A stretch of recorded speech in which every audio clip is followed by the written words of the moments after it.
በእነኚህ ማህበረሰቦች የሙሽራው የወሲብ ችሎታ የሚፈተነው በሙሽሪት አክስት ነው። የትዳር አጋራችሁ አሊያም የፍቅረኛችሁን የወሲብ ችሎታ የሚፈትኑት ሌሎች ሰዎች ናቸው ቢባል ምን ታደርጋላችሁ? ሐሳባችሁን ኮሜንት ላይ አሳውቁን። ጋብቻና ሰርግ እንደየማህበረሰቡ ባህል የሚሰጠው ቦታና ክዋኔ ልዩ ልዩ ነው።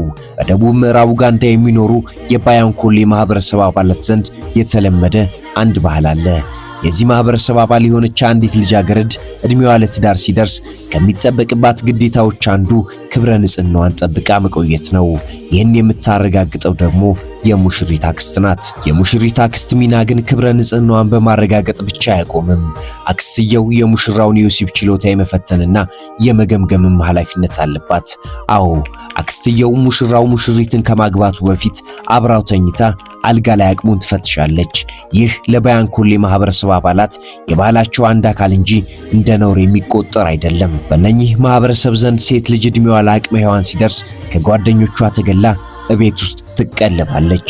ለእነርሱ የሴት ልጅ ውፍረት የውበት መገለጫ ነውና ቤተሰቦቿ ልጃቸው ከማግባቷ በፊት ድንቡሽ ውሽ ብላና ክብረ ንጽህናዋን ጠብቃ እንድትቆይላቸው የተሻላቸውን ሁሉ ያደርጋሉ።